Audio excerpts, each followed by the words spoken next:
L'élection présidentielle du Cameroun n'a donc pas été validée par la communauté internationale ni par le peuple. Raison pour laquelle on n'a pas vu un engouement pour essayer de féliciter Biya. Même si d'aucuns peuvent aujourd'hui dire les États-Unis ont félicité le régime Biya, toujours est-il qu'ils ne savent pas que derrière ça, il y aura d'autres choses. Pourquoi est-ce qu'il y aura d'autres choses? Parce que de hautes personnalités ont déjà donné leur avis.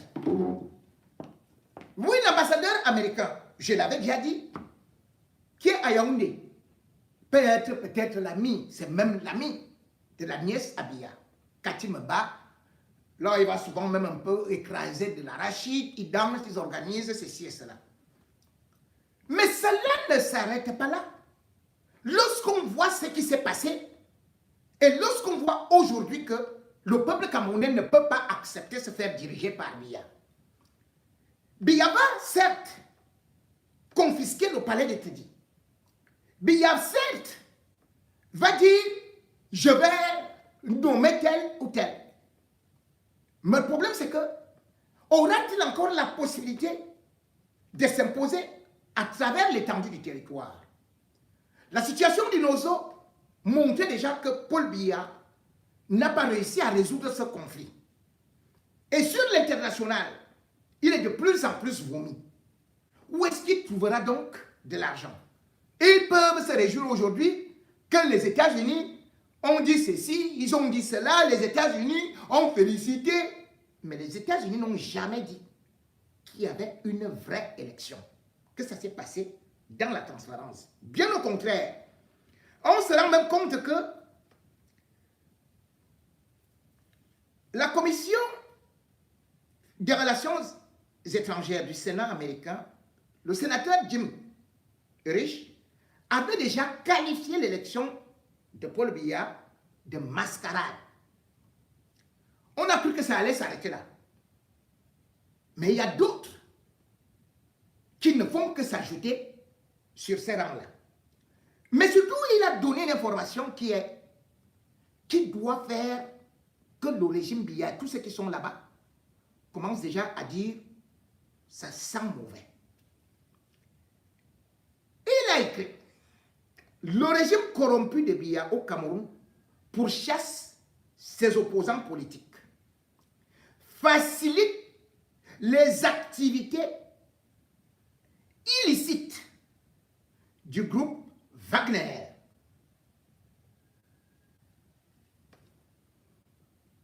Vous savez, c'est un truc où je vais revenir tout de suite. Et crée des conditions permettant à des groupes djihadistes tels que Boko Haram et l'État islamique de prospérer et d'alimenter la crise anglophone. On s'arrête d'abord là. Ici, il parle de Wagner. Or, vous savez que dans l'affaire de Martinez Zogo,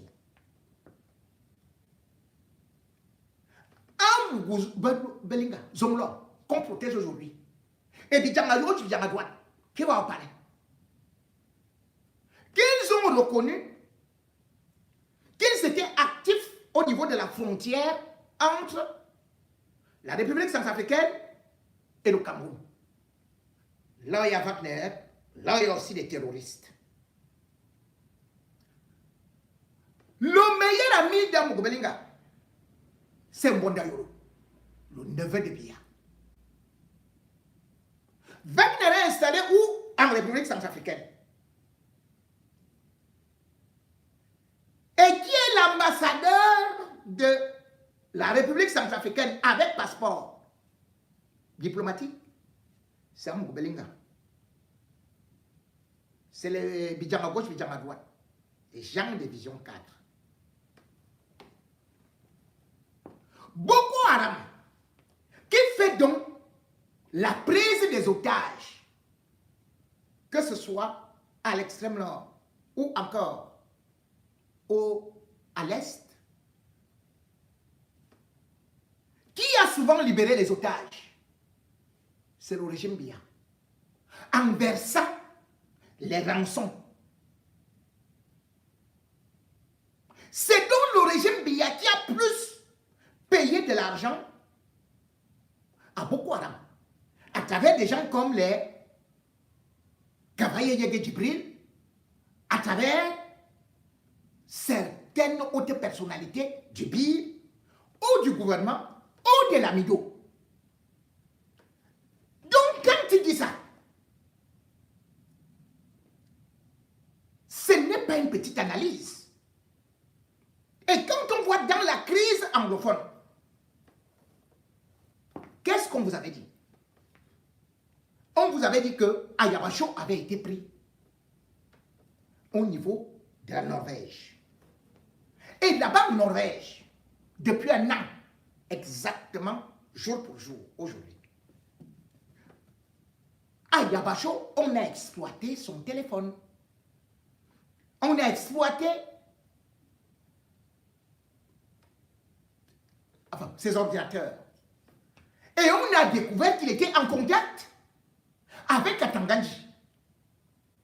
Et c'est lui qui a commis les plus grandes exécutions avec son groupe de soi-disant Amba Boys qui était alimenté en armes par Katanganji.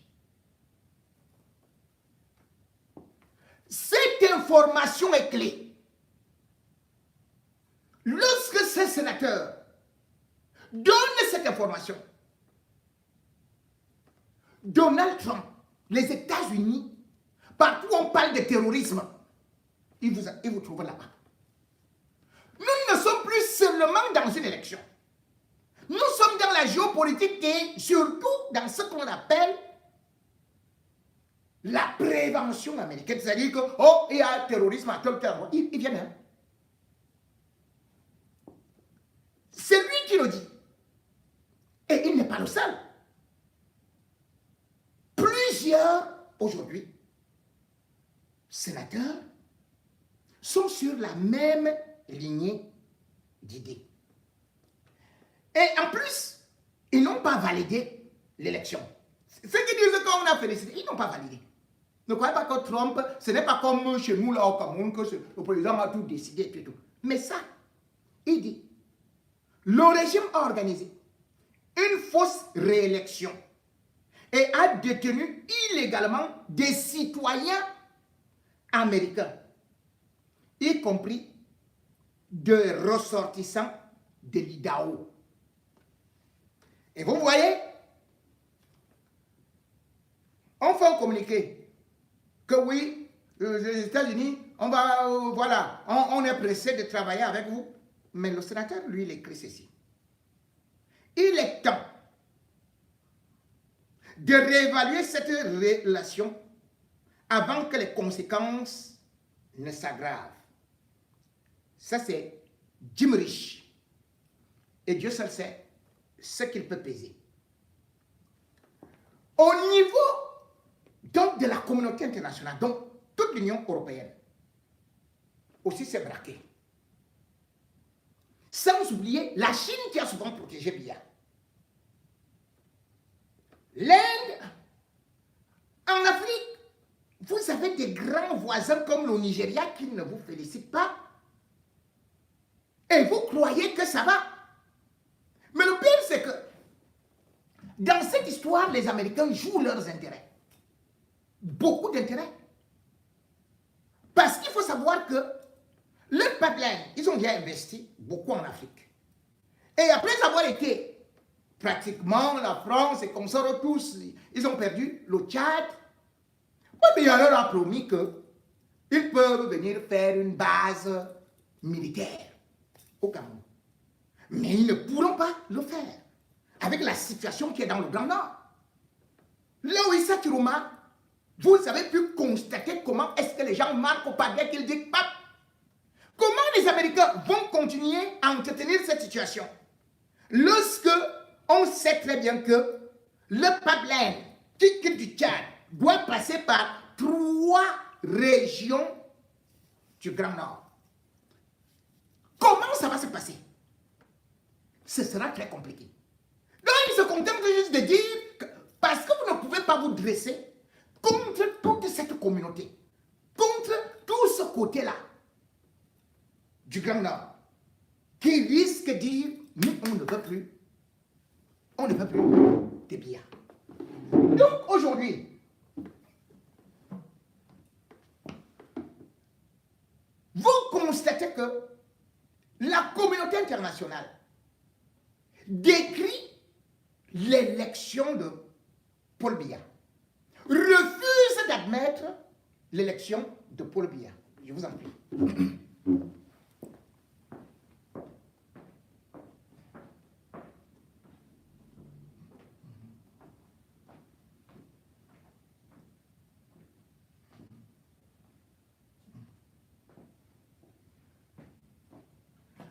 Dans cette réélection, comme on dit, qui peut être aperçue comme un véritable braquage, aujourd'hui, ne peut plus continuer à être une couverture pour le régime Biya.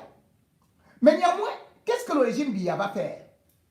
Puisque le régime Biya ait pris la main dans le sac, puisque le régime Biya est isolé sur le plan international, ils vont certes chercher à tout vendre, à liquider, à obtenir des contrats, mais toujours est-il que cela ne pourrait pas améliorer leur sort. Cela ne pourra rien changer. Parce qu'aujourd'hui, tout le monde sait que ce n'est plus Biya qui gouverne, qui gère, que c'est Ngongo. Tout le monde aujourd'hui sait que l'élection a été volée.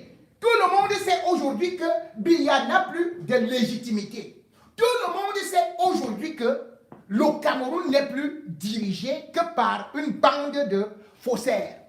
Et d'ailleurs, vous allez le constater dans cette lettre aussi. Pas une lettre, même sortie. Il y a d'abord la déclaration du collectif des avocats au corps diplomatique.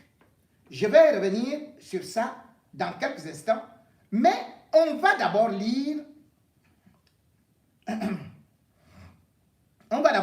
une déclaration de la plateforme pour les démocrates africains. Et vous allez voir le nombre de personnes qui signent. La plateforme pour les démocrates africains, PAD, s'inquiète du fait que l'élection camerounaise du 12 octobre n'ait pas respecté les normes démocratiques fondamentales, comme le montrent clairement les conventions démocratiques régionales, tout en étant entachées par la violence et la manipulation des résultats par l'État.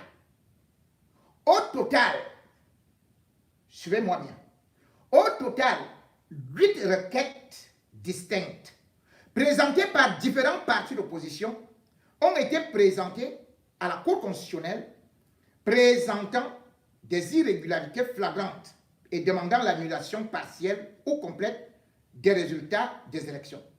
Ces affaires ont été rapidement classées.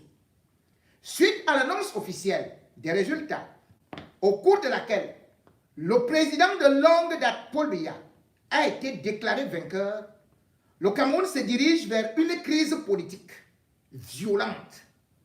Malgré de nombreuses preuves du contraire, qui ont été minutieusement documentées par les groupes locaux de la société civile, le titulaire de 92 ans a été élu pour un nouveau mandat de 7 ans. Biya dirige le Cameroun depuis 43 ans. Andrew Fuanya Nkeya, l'archevêque de Bamenda et président de la conférence épiscopale nationale du Cameroun, NEC, a noté qu'un rapport de la Commission nationale pour la justice et la paix des évêques comprenait des irrégularités majeures qui entravent le chemin démocratique du Cameroun. Globalement, les sondages ont été entachés par de nombreuses irrégularités et suppression des électeurs. Le parti au pouvoir, Rassemblement démocratique du peuple camerounais, RDPC, rejetant les affirmations qu'il avait perdues. Le principal candidat de l'opposition, Issa Chiroma Bakari, leader du Front pour le salut national du Cameroun et les organisations de la société civile ont réalisé une tabulation nationale parallèle en utilisant des fiches de résultats de 18 districts représentant 82%, montrant une victoire éclatante pour Chiroma d'environ 54,8% contre 31,3% pour Biya.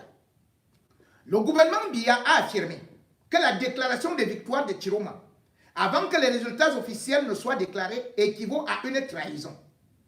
Créant pour son arrestation, les partisans de Chiroma ont encerclé sa maison, formant un bouclier humain. Des rapports locaux récents indiquent qu'au moins 2 partisans ont jusqu'à présent été abattus devant son domicile, avec au moins 24 manifestants tués dans d'autres zones autour du Cameroun. Chiroma a également subi ces derniers jours des tentatives d'assassinat. Le parti au pouvoir au Cameroun contrôle toutes les institutions qui gouvernent le processus électoral, ce qui soulève une question crédible sur leur indépendance, leur transparence et leur capacité officielle à déclarer autre chose que des résultats fabriqués. Chiroma a suivi les traces du leader de l'opposition, Maurice Kamto, qui, lors des élections de 2018, a également préventé l'annonce officielle des résultats. Kamto a ensuite été arrêté en 2018 et interdit de participer à ces sondages. Jusqu'à présent, de nombreux candidats de l'opposition qui ont eu accès aux résultats compilés par la société civile ont félicité Chiroma pour la victoire déclarée. Entre-temps, Chiroma s'est vu offrir discrètement le rôle de Premier ministre par le gouvernement Biya. Il aurait refusé ses offres. Des émeutes ont commencé dans de grandes villes et centres commerciaux dont Douala, Garoua, Tchang, Bafoussam, Pousseri et Limbe, par des citoyens préoccupés par la manipulation du vote. Des campagnes de désinformation massives parrainées par le gouvernement, y compris sur les médias sociaux, sont en cours, ce qui a contribué à augmenter les tensions. Dans le cadre de ces campagnes de désinformation, des bureaux de vote inexistants ont été mis en évidence avec des résultats gonflés qui n'ont jamais existé. Cette stratégie vise clairement à confondre l'électorat tout en blanchissant les résultats frauduleux. Des coupures d'Internet ont également eu lieu, l'accès VPN étant également bloqué. Les forces de sécurité camerounaises, notamment la police d'intervention, qui répond directement du président, ont été largement déployées dans les rues où des affrontements violents se sont produits. En outre, les arrestations des membres de l'opposition se poursuivent. Des enlèvements et des disparitions des dissidents de la société civile et de l'opposition se produisent et de plus en plus d'arrestations des opposants.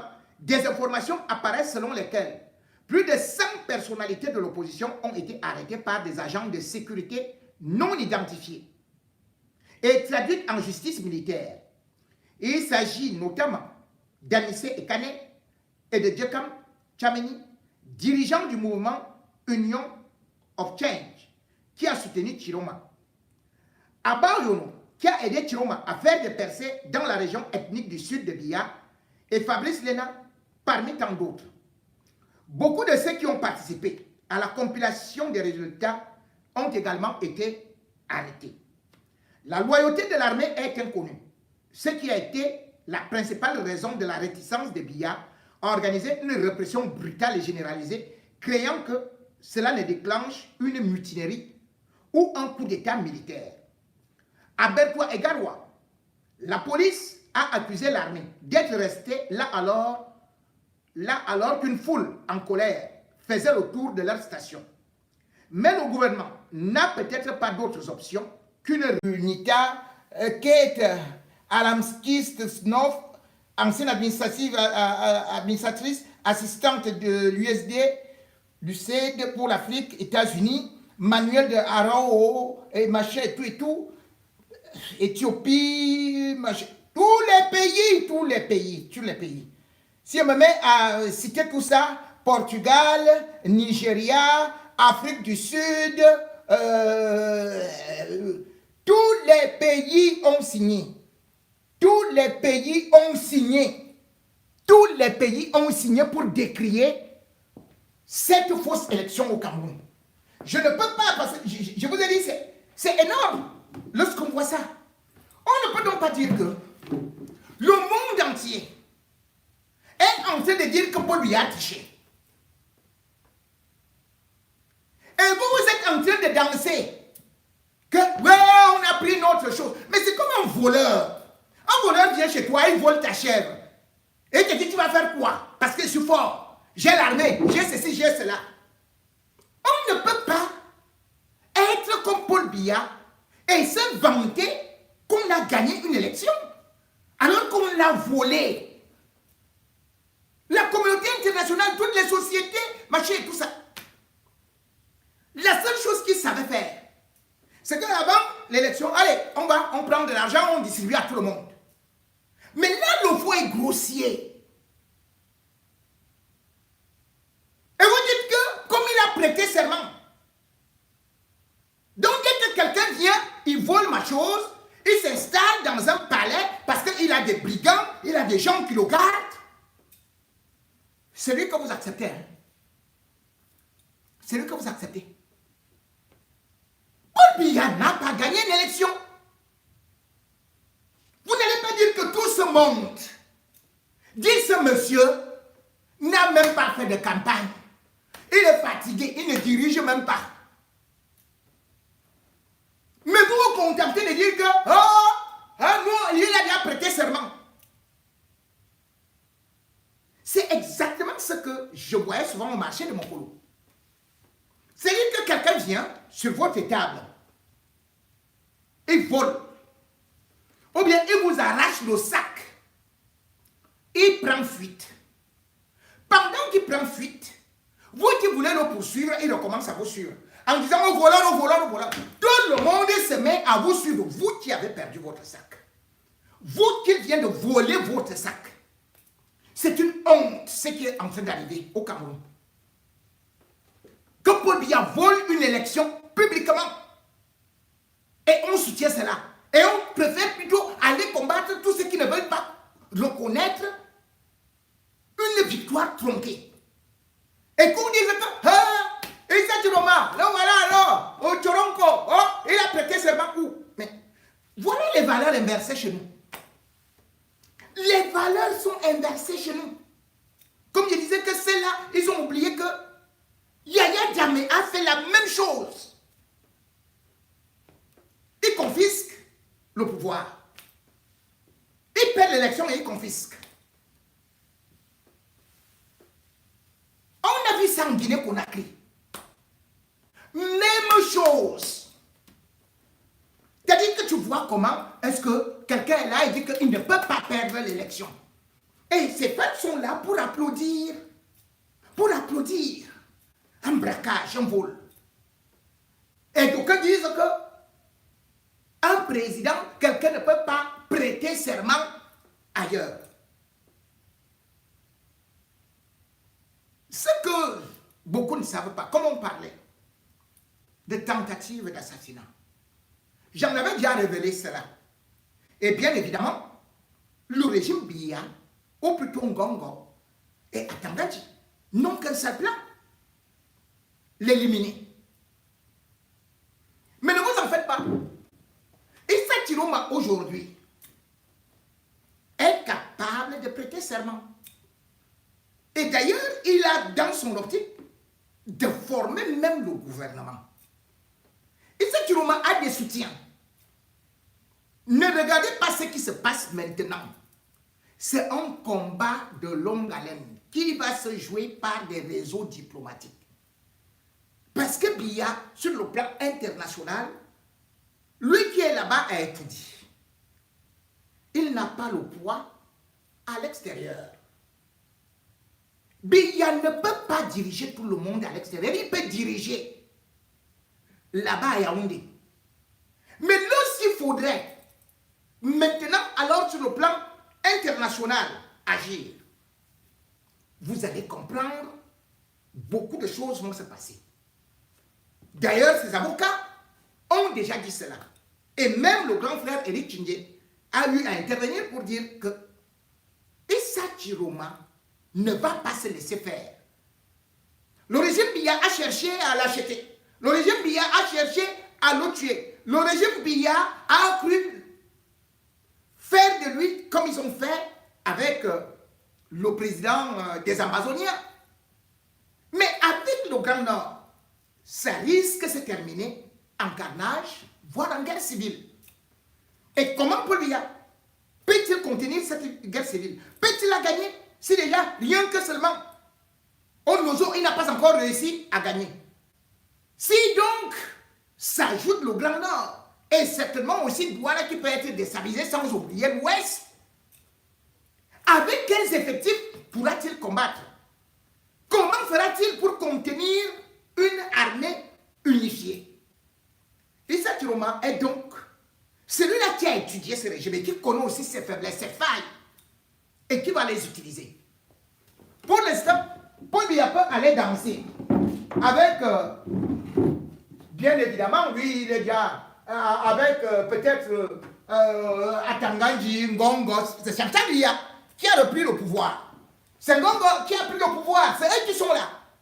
Mais ceci ne saurait durer très longtemps parce que actuellement, Paul Biya n'a plus toutes les clés, que ce soit à l'intérieur ou à l'extérieur. Et le Cameroun risque donc d'être partagé par deux présidents. Un président élu et un président nommé. Comment on n'a pas pu kidnapper Chiroma? Le criminel que tu es, on procède comment? Comment on n'a pas pu kidnapper Chiroma? Le criminel que tu es, on procède comment?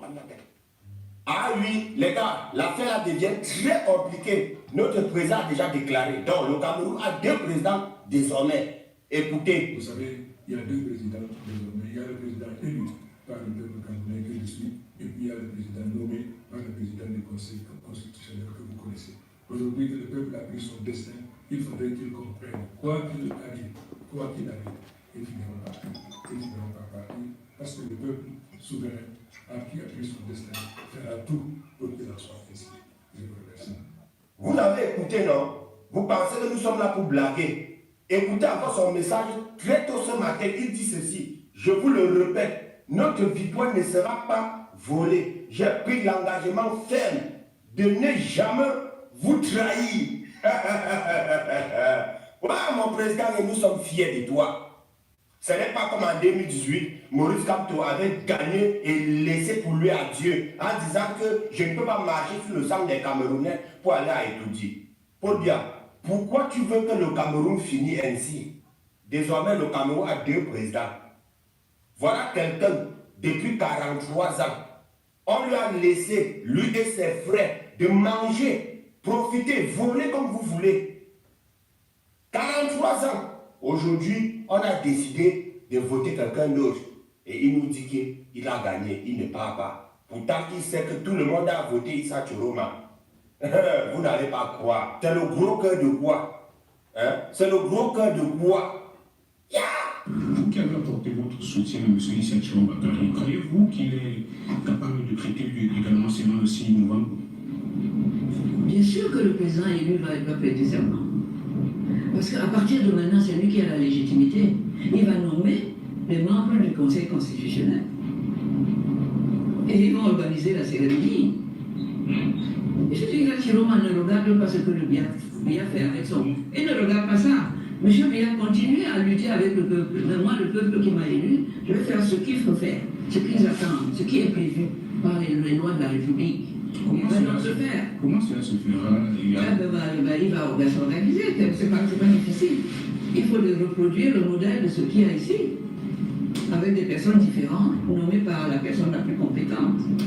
On va faire le cérémonial. Ça veut dire que le Cameroun sera divisé en deux. Ah ben ça, c'est pas mon problème.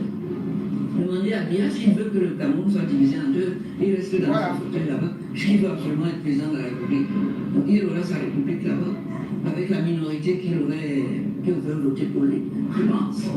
Si quelqu'un même encore voté pour lui, parce qu'il paraît qu'il a perdu même au palais, là où il a voté, il a perdu. Okay? Donc il y a ce rejet-là. Il ne veut pas en tenir compte, mais ça ne va pas arrêter celui qui a été élu dans sa course vers la gestion du pays. Est-ce qu'on lui a confié? Il va pas s'arrêter à cause de l'autre. Ce message s'adresse au président actuel de la République du Cameroun, son Excellence Issa Chiroma Bakaï. Monsieur le Président, l'heure est grave. Ce 6 novembre 2025, les zombies de Yaoundé ont prêté serment dans le cadre de la mascarade que nous connaissons tous. Et c'est la raison pour laquelle le peuple vous interpelle, Monsieur le Président. Le peuple vous demande de prêter immédiatement serment, parce que c'est vous le président actuel de la République du Cameroun. C'est vous que le peuple a choisi. Le peuple vous demande également qu'après cette prestation de serment, que vous nommez immédiatement les membres de votre gouvernement. Monsieur le Président, vous devez savoir que vous êtes la seule personne capable de défendre actuellement les souffrances et les douleurs qu'endure le peuple camerounais depuis plus de 43 ans. Monsieur le Président, le peuple camerounais vous a accordé sa confiance. Le peuple camerounais vous a donné une victoire écrasante. Et vous l'avez promis en retour de défendre celle-ci au prix de votre vie. Le peuple camerounais est déjà debout et n'est pas prêt à reculer devant qui que ce soit. Monsieur le Président, nous devons aller chercher ensemble notre victoire, votre victoire, partout où elle se trouve. La patrie ou la mort, nous vaincrons. La patrie ou la mort, nous vaincrons, mais comme on vous le dit, une élection ne s'arrête pas à la prestation de serment. Parce que, comme on l'a dit, on avait bien vu Gbagbo Alassane Ouattara. Gbagbo était même resté président, non? Il a fallu combien de temps? 1 mois, 2 mois, 3 mois, 4 mois, 5 mois. C'est pour nous dire qu'on est déjà engagé dans une véritable bataille. Et dans cette bataille, il y a justement aussi des crimes contre l'humanité. Il y a des disparitions forcées. Le régime Biya devrait en répondre. Et ça, Chiroma a pris des dispositions, non seulement pour essayer d'étouffer ce régime sur le plan international, mais surtout sur le plan judiciaire, où beaucoup de hauts cadres, responsables, membres du gouvernement de ce régime, vont répondre devant les institutions internationales. On peut danser à Yaoundé, mais la vie ne finit pas à Yaoundé. On peut rester à Etoudi, mais la vie ne s'arrête pas à Etoudi. On peut avoir Clément Atangana, mais Clément Atangana ne dirige pas toutes les cours de justice internationales. Et Dieu seul sait qui en a. Le régime Biya va donc avoir affaire. Et surtout, ils sont actuellement guettés. Parce que non seulement on a parlé des parlementaires européens, enfin américains, mais aussi européens, qui sont déjà dedans. Il faut regarder le travail de sape que font les avocats pour collecter non seulement des cas de torture, des cas de disparition, des cas d'assassinat. Et ça ne va pas s'arrêter là, parce qu'il y aura une autre bataille qui sera au niveau de l'argent. À qui faudrait-il donner de l'argent? Qui pourrait donc encore s'endetter pour le Cameroun? Pour l'instant, Issa Chiroma a un pas d'avance. Biya peut signer peut-être quelques contrats, il peut dire qu'il va vendre peut-être quelques morceaux du Cameroun, mais du moment où il y aura une vraie bataille, il finira par se sentir à l'étroit. Et surtout, ce sont ses proches collaborateurs, tels que les Ngongo, qui voyagent, qui envoient leurs enfants à l'étranger, et surtout leurs femmes et consorts, et qui ont aussi des comptes éparpillés partout. Ces comptes seront saisis et gelés. Voilà comment est-ce qu'on va étouffer ce régime qui est en train de danser, mais qui est hyper embêté.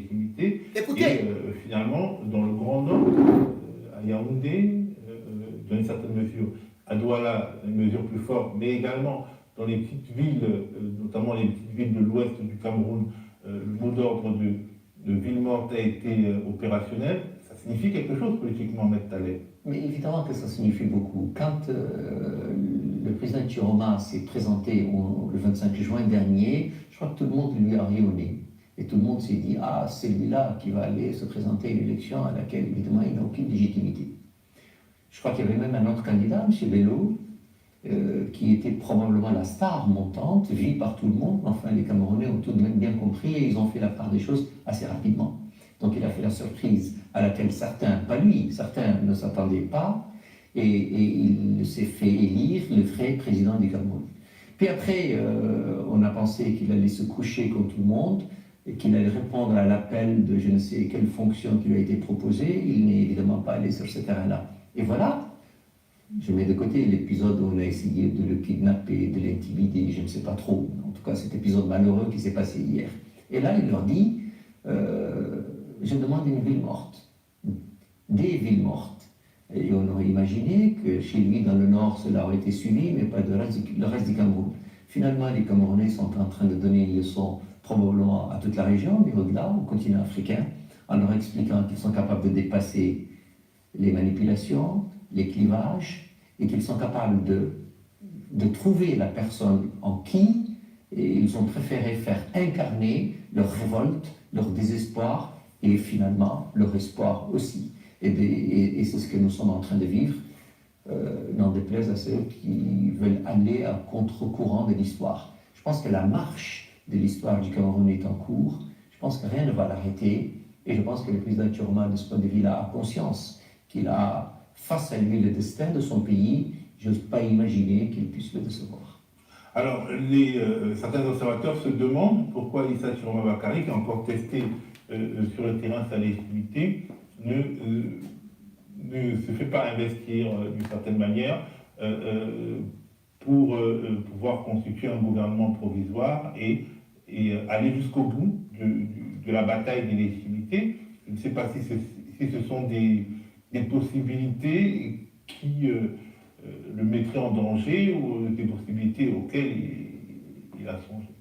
Je ne pense pas que le danger soit la chose qui l'empêcherait de continuer la marche qui est la sienne. Il a démontré, déjà par le passé, mais aussi maintenant, à la fois son courage et sa détermination. Vous me posez une question à laquelle, naturellement, je ne suis pas capable de répondre avec précision, étant moi-même pas membre du directoire de campagne hier, ni de l'état-major politique du président Chiroma. J'ai un rôle d'avocat et je préfère le garder parce que de toute façon, il n'y a que celui-là qui m'est dévolu. Mais j'ai du mal à imaginer que dans les prochains jours, dans les prochaines semaines, que le président Chiroma, fort de la légitimité qui lui a été donnée par les Camerounais, n'aille pas, puisque les institutions sont empêchées de fonctionner normalement et qu'elles sont même parfois prises en otage par d'autres, qui trouvent des voies parallèles en attendant que les choses s'améliorent et se fasse évidemment l'écho légitime de ce que les Camerounais ont voulu. Donc j'ai du mal à imaginer que le scénario que vous dites ne voit pas le jour assez rapidement. Ça me paraît être la suite logique des événements que le Cameroun vit de façon malheureuse pour le moment et je l'espère de façon très heureuse demain. Alors, la question des violations des droits de l'homme se pose au Cameroun. Aujourd'hui encore, dans certaines villes, dans certaines petites villes notamment, des préfets, des membres des forces de l'ordre ont voulu obliger les commerçants à ouvrir par la contrainte, mais on a vu aussi des images de membres des forces de l'ordre qui tiraient à bout portant sur des manifestants, et même des personnes qui ne manifestaient pas, qui ont été ciblées dans le dos.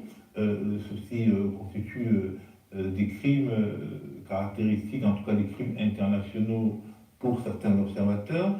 Est-ce que les avocats, le collectif d'avocats d'Issa Chiroma Bakary est prêt à prendre contact avec des tribunaux comme la Cour pénale internationale ou alors des tribunaux qui ont une compétence universelle comme certains tribunaux de Belgique? Alors, quand vous dites violation des droits de l'homme, ça sonne parfois assez poétique. Non, nous sommes dans une situation beaucoup plus grave que la simple violation des droits de l'homme. nous sommes sur des tueries organisées, nous sommes sur des crimes de masse, nous sommes sur des crimes inqualifiables qui ne peuvent naturellement pas rester impunis. Le vrai travail, le travail au départ n'est même pas fait par nous, les avocats. Il est fait d'abord par la société civile qui a commencé par recenser les victimes, trouver le moyen de repérer ceux qui tirent en prenant des photos, en prenant des images et surtout en sillonnant les rues tout le temps au péril parfois de leur vie. Ils ont fait un travail remarquable. Aujourd'hui, on sait qui tue au Cameroun. On ne sait pas qui tue, mais on sait certains qui ont tué. On connaît en tout cas certains qui ont tué. Donc, des listes nous ont été données. Nous avons créé déjà par le passé une veille de suivi. Et là, nous avons carrément créé une cellule juridique qui commence à recenser les noms, les militaires, mais aussi les responsables politiques qui ont donné des ordres. Des attaches ont déjà été prises par avec les familles des victimes. Et donc ce travail, qui sera donc très documenté assez rapidement, fera l'objet, bien entendu, de poursuites pénales, de dossiers déposés par mes confrères, c'est même pas par moi-même, mais en tout cas beaucoup de mes confrères qui ne sont pas souvent sur les plateaux comme moi, pour que le moment venu, c'est-à-dire un moment qui va arriver très rapidement, les tribunaux compétents soient saisis pour que l'impunité ne soit plus la règle dans ce pays. Merci beaucoup, Maître Gemal Taleb. Je rappelle que vous êtes un des avocats du collectif international d'avocats Issa Chiroma Bakary, qui revendique la victoire à l'élection présidentielle du 12 octobre dernier au Cameroun. Je rappelle également qu'aujourd'hui, c'était la première de 3 journées vivantes qu'il a proclamées, décrétées sur le pays, des journées vivantes qui ont été largement suivies dans un grand nombre de villes. Bien entendu, nous continuerons de suivre cette actualité. Je vous remercie donc d'avoir été avec nous et je vous donne rendez-vous. Vous voyez donc que l'actualité ne va pas s'arrêter là. Comme beaucoup ont cru que prestation de serment égale point final et qu'on abandonne, on jette l'éponge, d'autant plus que même Biya sait aujourd'hui que ce qui est en train de se jouer, sans lui, mais tout juste pour la survie de son gang, ne pourrait pas être facile. Que ceux qui aujourd'hui sont partis manger, boire et qui sont en train de narguer le peuple camerounais ne se disent pas que tout est terminé et qu'ils vont confisquer le pays. Le pays ne pourrait pas être confisqué de cette façon dans la mesure où le pays, bien évidemment, comme je vous ai dit, que ce soit des sénateurs, que ce soit d'autres personnalités, les yeux sont tournés vers le Cameroun et ils ne vont pas jeter l'éponge. D'ailleurs, suivez justement ce que les sénateurs américains disent. Parce que vous êtes en train de danser, maintenant que les États-Unis vous soutiennent, écoutez aussi ceci. Parfois, une seule déclaration peut tout changer. C'est exactement ce qui se passe avec le Cameroun, qui vient de recevoir un avertissement public et très sévère de la part d'une puissante commission du Sénat américain. On va décortiquer ça ensemble. Alors voilà, tout part de là, de ce message posté sur les réseaux sociaux. C'est direct, ça ne mâche pas ses mots, et ça vient d'une source très influente à Washington. On va donc zoomer dessus pour bien comprendre chaque point et ce que ça implique. La vraie question c'est, qu'est-ce qui est dit exactement pour justifier un ton aussi dur ? Parce qu'on ne parle pas d'une petite critique diplomatique là, non, on parle d'un appel à repenser de A à Z une relation stratégique. Pour comprendre, il faut regarder les accusations de plus près. D'accord, alors premier point, et c'est un gros morceau, ce qui se passe à l'intérieur même du pays. La commission pointe du doigt la gestion interne du Cameroun, et les mots sont forts. Écoutez bien les termes utilisés. Régime corrompu, traque ses opposants. Dans le monde habituellement très feutré de la diplomatie, c'est l'équivalent d'un coup de poing sur la table. On parle du régime du président Paul Biya, en place depuis des décennies. Ce n'est plus une critique, c'est un acte d'accusation. Et les accusations se précisent. On a donc 1. La répression politique. 2. Un processus électoral qualifié de truqué. Et 3. Peut-être le plus grave, l'idée que le régime alimente activement la crise anglophone, ce conflit séparatiste qui déchire le pays. En gros, le message, c'est que l'instabilité ne serait pas subie, mais entretenue. Mais pour la Commission, le problème ne s'arrête pas aux frontières du Cameroun. Au contraire, elle affirme que cette gestion interne a des conséquences directes sur toute la région. Ça déborde. Et là, on montre encore d'un cran. C'est une accusation extrêmement sérieuse. L'idée, ce n'est pas forcément que le régime soutient ces groupes, mais plutôt que la mauvaise gouvernance, l'instabilité, eh bien tout ça crée un vide, un terreau parfait pour que les groupes extrémistes s'installent et se développent. Et à la Commission met des noms sur ces acteurs. D'un côté, on a le groupe Wagner, les mercenaires russes, dont les activités illicites seraient facilitées. De l'autre, des groupes comme Boko Haram et ISIS qui profiteraient de la situation. On se retrouve donc face à un cocktail explosif, une instabilité qui attire à la fois des mercenaires et des groupes djihadistes. D'accord, mais alors pourquoi est-ce que le Sénat américain s'en préoccupe à ce point? La réponse est simple. La Commission établit un lien très direct entre la situation au Cameroun et les intérêts américains.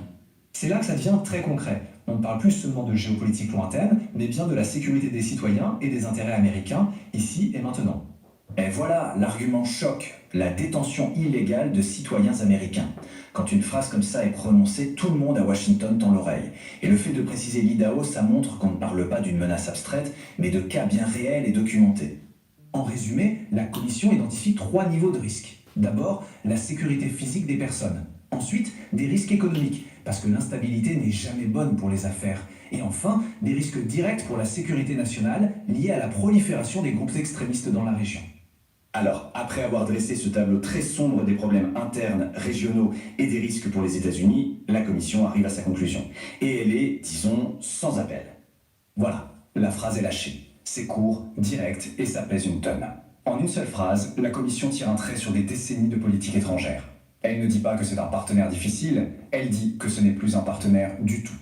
Et face à ce constat, la marche à suivre est claire. Première étape, tout réévaluer. L'aide, la coopération militaire, les relations diplomatiques, tout doit être mis sur la table.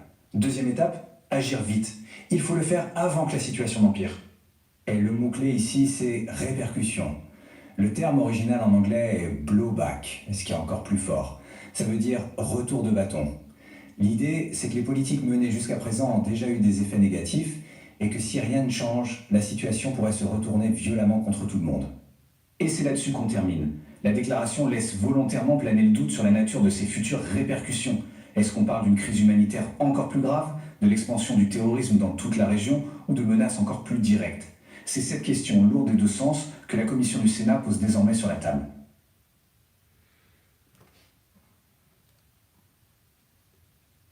Ceux qui savent donc lire sur le plan diplomatique et qui vous disent que le Cameroun est indépendant et autonome, ce sont les mêmes qui demain ou après-demain doivent aller dans les banques internationales, doivent aller au FMI, doivent aller à la Banque mondiale, solliciter des prêts.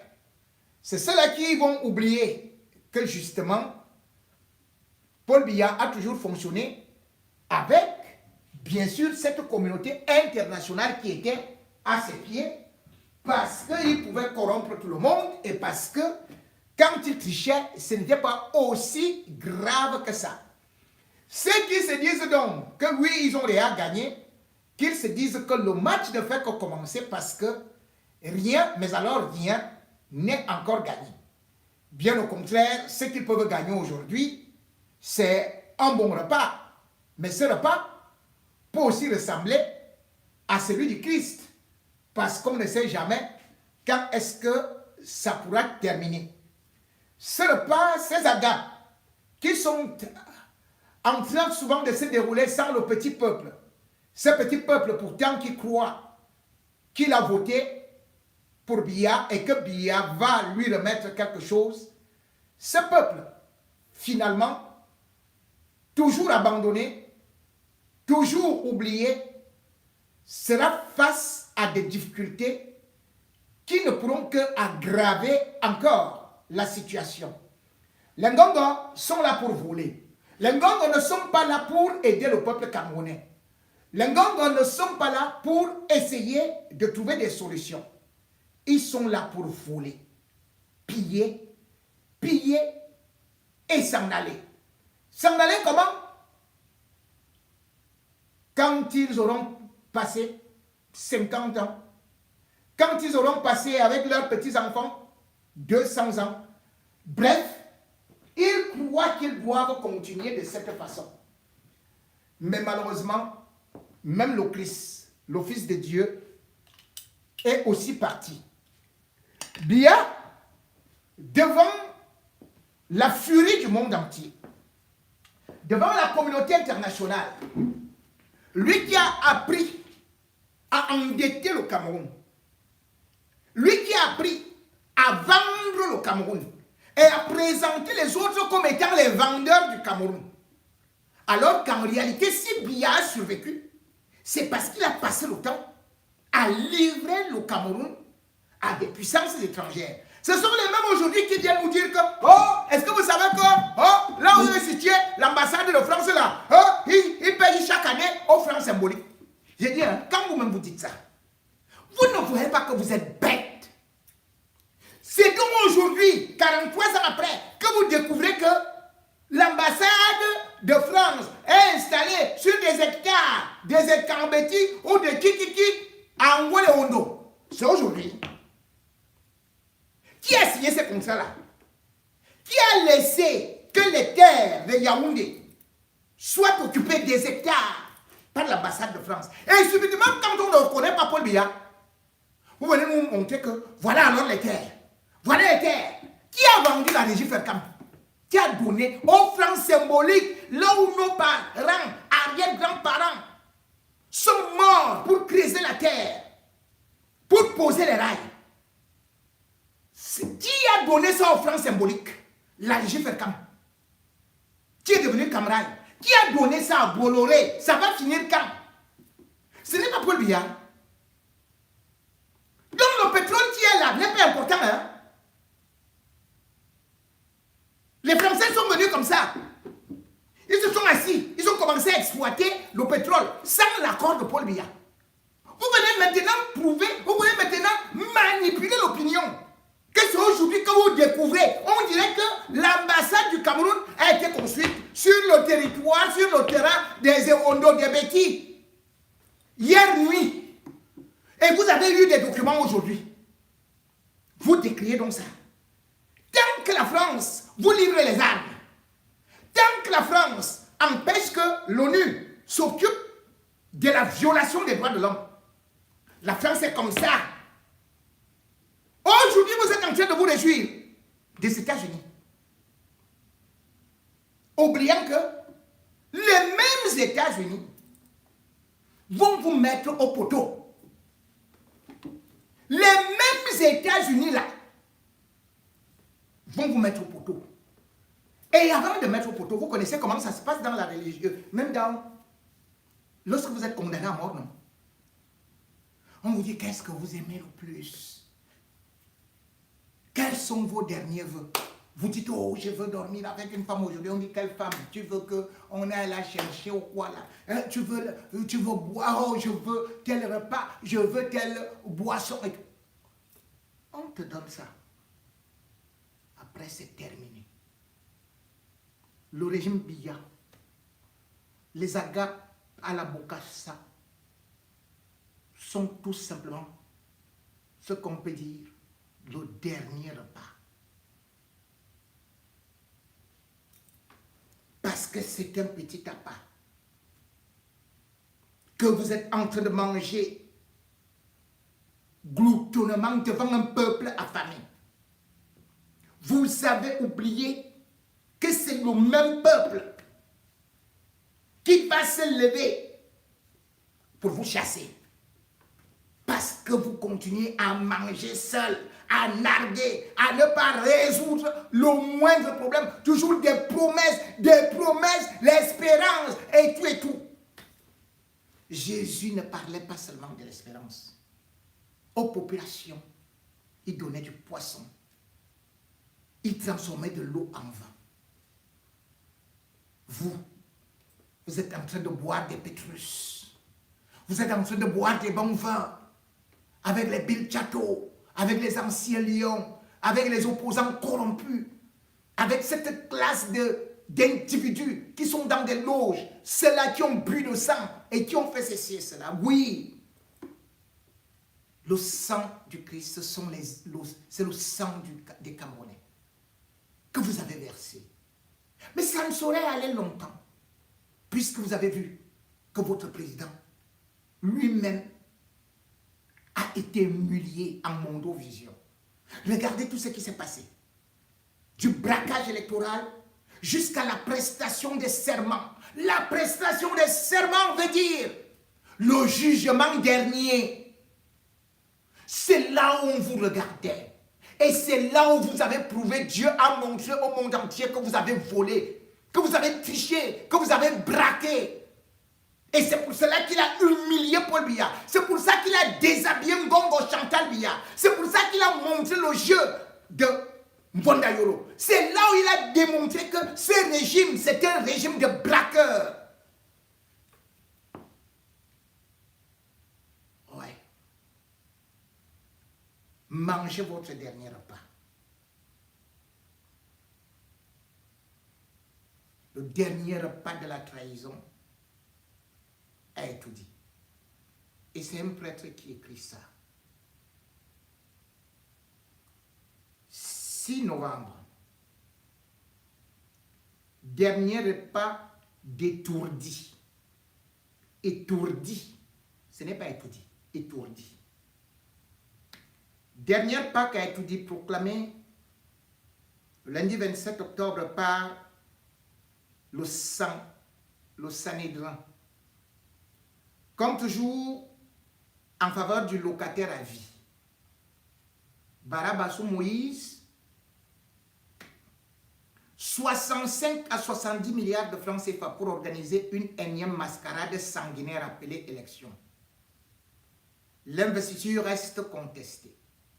Tout compte fait, la table du désespoir est dressée. La dernière nuit ouvre son rideau de ténèbres. Mandat du désespoir. Nuit de trahison et d'abandon qui aboutira à une crucifixion sans rédemption. Sont attablés pour ce dernier repas, soutenant leur Moïse, tous ces professeurs du « Je donnerai ma vie pour toi ». Entre parenthèses, Jean chapitre 13, verset 37. Profession de l'espérance et de la grandeur, disait-il, comme s'ils en avaient été capables un seul jour. En attendant le chant du coq, bien sûr, ces pseudo-zélés chantent du « c'est le seul capable, il n'y en a pas d'autre ». Dans cette nuit de l'horrible trahison et du reniement, voulant se réchauffer au feu de la révolution, murmureront, langue haletante et dentition tremblante, 2 points, ouvrez les guillemets, je ne connais pas cet homme, fermez les guillemets, Matthieu chapitre 26, verset 72. Et pourtant on vous a vu. Vous pavaniez en son nom, danser, manger et boire dans vos ambiances de photocratie au lieu de travailler. Pendant plus de 40 ans, vous avez dévoré les budgets de la santé, de l'éducation, des stades, des routes, de la sécurité, de l'eau et de l'énergie, condamnant le peuple à mourir dans de véritables villes mortes depuis longtemps, sans eau ni électricité, sans transport en commun ni sécurité. Au crépuscule de l'absie, nulle persécution, juste la rétribution temporelle de l'histoire. À chacun selon ses œuvres. Pendant que vous êtes à table, Judas est dehors. Sorti de la dernière table, dans cette nuit noire, sordide, bouché dans la bouche, prêt à vendre le pays au prix d'un esclave, quelques contrats de minerais ou de pétrole. Judas, est-ce par un baiser que tu livres le Fils de l'homme? Entre parenthèses, Luc 22, verset 48. Cette nuit est la nuit du baiser de Judas. Au matin, leur Bible se lira en testament renversé. Leur Moïse sera crucifié. Le juge, c'est l'histoire. Le crucifié sera enseveli dans la poubelle de l'histoire. Leur Moïse pourra aspirer dans son purgatoire ces ordures infectes de la corruption, des crimes en série, de l'immoralité galopante, de la haine et du tribalisme brandis comme facteur de division pour régner éternellement. Vive Machiavel, Machiavel et son prince. Malheureusement, rien n'est éternel sur terre. Malheureusement, rien n'est éternel sur terre. Rien. Vanité de vanité. Tout pouvoir est vanité. Alors nos exégètes perfides, usurpateurs, entre guillemets, tout pouvoir vient de Dieu. Fermez les guillemets. Entre parenthèses, Romains chapitre 13, verset 1. Confesseront finalement que le Dieu qui donne est en même temps le Dieu qui retire. Écoutons un peu le crucifié. L'ouvrez. 2 points. Ouvrez les guillemets. À qui l'on a beaucoup donné, on demandera beaucoup. À qui l'on a beaucoup confié, on réclamera davantage. Luc chapitre 12, verset 48. Au soir du Golgotha, qui aura le courage de se tenir au pied de la croix, comme Marie et Jean le disciple bien-aimé? Marie va détaler vers une terre étrangère. Marie va détaler vers une terre étrangère. Les jouisseurs du régime prendront la trajectoire en hurlant: la paix est bien, la paix est bien. Cette paix pour laquelle ils n'ont jamais œuvré durant le long règne de leur Moïse. Au séjour des morts, comme le mauvais riche contemplant la béatitude du pauvre Lazare, le souffreteur introduira sa doléance. 2 points, ouvrez les guillemets. Eh bien, Père, je te prie d'envoyer Lazare dans la maison de mon Père. En effet, j'ai 5 frères. Qu'il apporte son témoignage, de peur que eux aussi ne viennent dans ce lieu de torture. Abraham lui dit: ils ont Moïse et les prophètes, qu'ils les écoutent. Non, Père. Abraham, dit-il, mais si quelqu'un de chez les morts vient les trouver, ils se convertiront. Abraham répondit: s'ils n'écoutent pas Moïse ni les prophètes, quelqu'un pourra bien ressusciter d'entre les morts. Ils ne seront pas convaincus. Fermez les guillemets. Luc 16, versets 27 à 31. Chers concitoyens, le serment de la dernière nuit est prononcé. Nous ne perdons rien à attendre. Contester, c'est légitime, mais sans casser ni blesser. Riposter, c'est légal, mais sans arroser ni détonner à balles réelles. Que Dieu nous vienne en aide. Restons vigilants. Mais pendant qu'ils esquissent leur dernier pas de danse macabre, au rythme de leur prétendue grandeur et espérance, nous leur rappelons ces 26 projets majeurs annoncés en dansant comme d'habitude, mais jamais réalisés. Infrastructure et transport. 1. Tramway à Yaoundé, annoncé en 2014, ce projet devait révolutionner les transports urbains. En 2025, rien n'a été concrétisé. 2. Rénovation de l'aéroport de Douala, un budget de 153 milliards de francs CFA avait été alloué en 2012. Aujourd'hui, les travaux n'ont pas débuté. 3. Aéroport de Kribi, promis en 2014, ce projet reste dans les cartons. 4. Extension du chemin de fer vers le Tchad, annoncée en 2014, cette infrastructure stratégique n'a pas été réalisée. Énergie et environnement, maintenant. 5.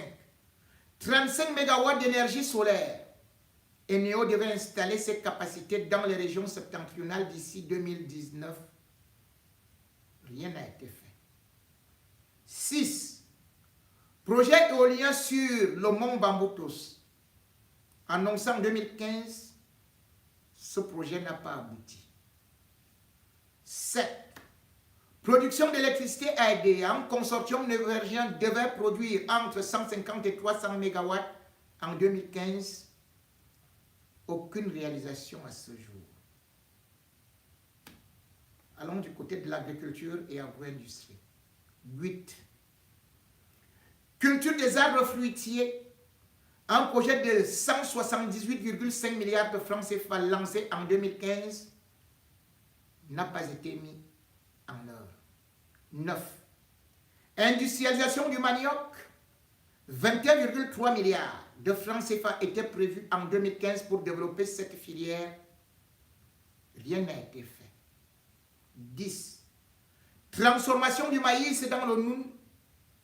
Un investissement de 3,5 milliards de francs CFA promis en 2017 est resté lettre morte. 11. Plantation d'anarcarier. Le Cameroun visait 100 000 hectares en 2017 pour devenir un leader mondial. Aucun progrès notable. 12. Usine de transformation de manioc à Saint-Mélema. Annoncée en 2015, cette usine n'a pas vu le jour. 13. Projet Agropole à Massoumou, prévu en 2017. Ce projet de pisciculture n'a pas été réalisé. On y va maintenant sur l'industrie et technologie. 14. Usine d'engrais de Ferrostal alimentée par le gisement de Tindé. Ce projet annoncé en 2013 n'a pas abouti. 15. Complexe de transformation de bois promis en 2012. Ce projet n'a pas été concrétisé. 16. Unité de montage de véhicules à crédit annoncée en 2015. Cette unité n'existe pas. 17. Transformation du cacao. Le Cameroun devait transformer 230 000 tonnes de cacao en 2012. Rien n'a été fait. Production de bauxite. Le pays devait devenir le premier producteur africain, voire mondial en 2014. Aucun résultat. Allons maintenant dans le secteur de la santé et communication. 19. Santé pour tous en l'an 2000. Cet objectif n'a pas été atteint et le paludisme reste un fléau. 20. Télévision numérique terrestre TNT, le basculement annoncé en 2015 n'a pas eu lieu. 21. Lancement d'un satellite promis en 2019. Ce projet n'a pas abouti. Allons sur d'autres projets. 22. Hôtel Radisson Blu, annoncé pour 2019. Cet hôtel n'a pas été construit. 23. Tour Tourelle à Yaoundé, ce bâtiment de 41 étages promis en 2015 n'a pas été réalisé. 24. Plan de relance cacao café, 600 milliards de francs CFA prévu en 2014. Aucune action concrète. 25. Unité de production de caoutchouc annoncée en 2019. Cette unité n'existe pas. 26. Centre d'analyse agro-industrielle promis en 2017. Ce centre n'a pas été créé.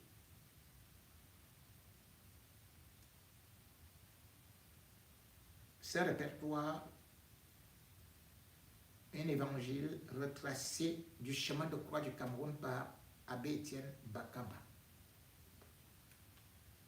Et dans tout ça, le même Paul Biya qui avait encore de la force, de l'énergie, de la tête. Il n'a pas pu le faire. Et le Paul Biya qui dort, qui ne connaît plus son nom, qui ne sait plus là où se trouve, c'est lui qui promet qu'il va s'occuper de la jeunesse et des femmes. Mais qui pendant ce temps ne peut pas s'occuper de Brenda Biya, qui est devenu un homme. Qui ne peut pas s'occuper de la jeunesse, donc son propre fils. Qui est à la maison, qui est venu gros comme Michelin, avec ses propres beaux fils, qui ne savent boire que des grands vins, font des enfants. et du pillage, qui n'a jamais su éduquer son fils. Il vous dit qu'il va s'occuper des femmes et des enfants. Où en sommes-nous? Et il vous promet mon et merveille. Ce n'est pas lui qui promet, puisqu'on lui donne un discours à lire. Il répète aussi ça comme un perroquet, comme un enfant. Puisqu'il ne vous a jamais rien dit, rien demandé. On lui a dit, va jouer une pièce de théâtre. On a aussi donné avec le coucou. Lui aussi, il vient. Après, c'est terminé, non? Comment peut-on penser à ça? Lorsqu'on regarde aujourd'hui, ce Paul Biya-là, tout le monde sait que c'est un légume. Et vous êtes en train de dire que, Tchoronko, c'est lui Tchoronko. Paul Biya ne vaut même pas Tchoronko. Puisque moi, on a vu Issa Chiroma, lui, se balader. On a vu Issa Chiroma assumer. Paul Biya, lui, il ne sait même plus s'il a même une page Facebook. Il ne sait plus rien. Il ne sert à rien du tout. Et vous croyez qu'il est éternel, hein? Ah. J'ai aussi vu d'autres qui se croyaient éternels. Mais comme vous avez suivi, rien n'est éternel. Aucun pouvoir n'est éternel. Et lorsque ça commence, cette contestation qui se fait maintenant, ne croyez pas que Issa Chiroma va lâcher. Il sera déterminé. Et d'ailleurs, vous pouvez demander, comme on a pu voir, par exemple, un de ses alliés, qui n'a rien à voir avec les rigolos qui sont là, qui se disent journalistes, qui n'ont même pas un carnet d'adresse. Lui, il a été le patron de Charles Longouin, Éric Tchindjé. C'est lui qui interviewait Biya. Et il regardait Biya droit dans les yeux. Il a travaillé dans la Banque mondiale. Donc quand Éric Tchindjé parle, ce n'est pas les Bidjang à gauche, Bidjang à droite qui vont vous mentir que oh, ils sont aussi quelque chose, ils sont des journalistes. Ils ne sont pas des journalistes. Éric Tchindjé vous dit donc clairement que Issa Chiroma n'a pas dit son dernier mot. Qu'il l'a rencontré, contrairement à ce qu'on dit là. Il se prépare. Il se prépare à prêter serment et à faire son gouvernement. Il prend tout son temps. Écoutons Éric Tchindjé. Écoutons un peu. Parce que les autres sont là. Vous voyez un moustique qui parlait là. Bonsoir, cher monsieur. J'ai un certain nombre de questions à vous poser. La première qui vient à l'esprit, c'est pourquoi cette sortie aujourd'hui et maintenant? Merci beaucoup. D'abord, c'est pour rétablir la vérité sur tous les rumeurs que nous avons entendues ces jours-ci en ce qui concerne la situation de monsieur le président élu Chiroma Bakary. Et puis, n'est-ce pas, avec tout ce qui se passe aujourd'hui, l'actualité maintenant, il faut que moi qui sors d'une rencontre avec le président élu, je tenais quand même à rassurer tout le monde qu'il est en très bonne santé, il est très motivé, et j'étais impressionné, n'est-ce pas, par non seulement sa capacité non seulement de suivre l'actualité, mais de comprendre ce qui se passe. Il sait qu'il y a une activité officielle aujourd'hui au Cameroun avec la soi-disant prestation de serment. Bien, on va revenir sur ça tout à l'heure, monsieur. Donc, si j'ai bien compris, par rapport à toutes les rumeurs que nous avons sur la toile, il a prêté serment, il a prêté serment. Oh, c'est terminé. Oh, machin, tout et tout. qui entend effectivement jeter le discrédit sur sa personne, sur son projet. Vous attendez effectivement rétablir la vérité et informer l'opinion publique camerounaise et internationale. Oui, écoutez, il est important d'informer cette opinion internationale et nationale, n'est-ce pas, de cette vérité des urnes, hein, de l'élection de M. Issa Bakari, Issa Chiroma Bakari, du fait que lui, il va prêter serment le moment venu. Il est en train de se préparer pour. Il va prêter serment au moment venu. Le Cameroun doit, n'est-ce pas, il faut une rupture avec le passé. Il se prépare pour le faire comme il le faut. Et j'étais impressionné en le voyant, n'est-ce pas, à quel point il est conscient de tout ce qui se passe et de ce qu'il doit faire. Je vous rappelle que c'est le monsieur qui est parti recruter Charles Ndongo sans chaussures à l'estique. Hein. C'est lui qui parlait là. C'était lui le boss. Ce qui le préoccupe en ce moment, c'est la paix dans ce pays. Il regrette, n'est-ce pas, le fait que le sang a coulé. Il regrette le fait que, au lieu que les urnes nous aident à déterminer qui va gouverner le pays, c'est plutôt certaines personnes qui veulent plutôt utiliser les armes pour s'imposer. Cela, il a beaucoup regretté. Très bien, M. Chindé. Donc, l'objectif, si j'ai bien compris, premier, vous entendre, effectivement, un devoir de vérité par rapport à la réalité du moment. Mais vous conviendrez quand même qu'on est tenté de penser, sachant que le président élu Issa Chiroma Bakari a fait une sortie à 48 heures, et que vous revenez aujourd'hui, nous sommes le 5, disons-nous bien que nous sommes le 5 novembre, on est tenté de penser que c'est plutôt pour gêner, voire impacter la prestation de serment du président Paul Biya, qui, je vous le rappelle, a été déclaré vainqueur par le Conseil constitutionnel à cette élection. Non, surtout pas. Je ne sais pas de quoi vous parlez. Monsieur, la vérité des urnes est claire. Et j'ai circulé depuis le 12 octobre, circulé un peu en Occident et en Afrique, et puis au pays. Et il y a une vérité qui est claire. M. Chiroma a été plébiscité par la majorité des Camerounais. En anglais, on parle de landslide, hein, comme il a gagné ces élections. Et c'est ça qui est important. Et je crois que tout ce qu'il fait, c'est d'abord se préparer d'un côté, mais aussi de rassurer les Camerounais de l'autre, qu'il a bien compris et il est prêt à prendre ses responsabilités. Donc pour vous, la prestation... Si vous voulez, moi je commence déjà même à vous donner les membres du gouvernement, de son gouvernement. Ah ben, vous pouvez voir ça comme vous voulez, mais je crois que le peuple camerounais n'est pas dupe, le monde n'est pas dupe, la communauté internationale avec laquelle cette communauté, n'est-ce pas, j'ai, vous le savez bien, énormément de contacts avec, et tout le monde... J'ai énormément de contacts avec la communauté. Il est clair, n'est-ce pas, dans les esprits que le Cameroun a un nouveau président, le troisième président de la République camerounaise, M. Issa Chiroma Bakari. Et en ce qui nous concerne, donc, c'est le monsieur qui doit prêter serment. Voilà.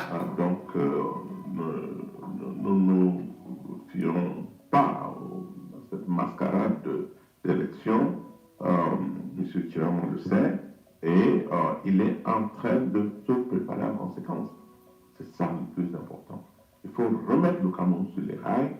Il le sait. Ça va prendre du travail, il ne peut pas le faire, n'est-ce pas, au hasard, il ne peut pas le faire, n'est-ce pas, de manière intempestive. Il doit absolument se préparer et préparer son équipe, revoir son programme et s'assurer que quand il va se mettre au travail, enfin, quand il va prendre le pouvoir, quand il va prêter serment, il sera prêt pour démarrer. Je reviens sur vous, monsieur. Donc, vous avez donc suivi qu'il doit prêter serment, qu'il est en train de préparer son équipe. Va à tout moment prêter serment avec des ministres qui seront technocrates. Tous ces ministres sont technocrates. Je ne le crois pas. Certains sont du gouvernement. Il est en train de se préparer pour. Et je ne crois pas que sauf si je me trompe, mais je ne crois pas, mais je crois que cette question a été débattue par les avocats et les hommes politiques du pays. Donc ça ne pose aucun problème. Il va falloir absolument qu'il se prépare en conséquence, et c'est ce qu'il est en train de faire. Moi, je crois aussi que le moment venu, il va s'adresser aux Camerounais. Il m'a dit que ce qui l'intéresse le plus maintenant, c'est d'éviter toute situation qui peut provoquer, n'est-ce pas, ou qui peut amener les gens à descendre dans la rue et amener surtout l'armée et la police à tirer comme s'ils ont l'habitude de le faire. On se demande pourquoi. On ne gagne pas les élections à travers, avec des armes.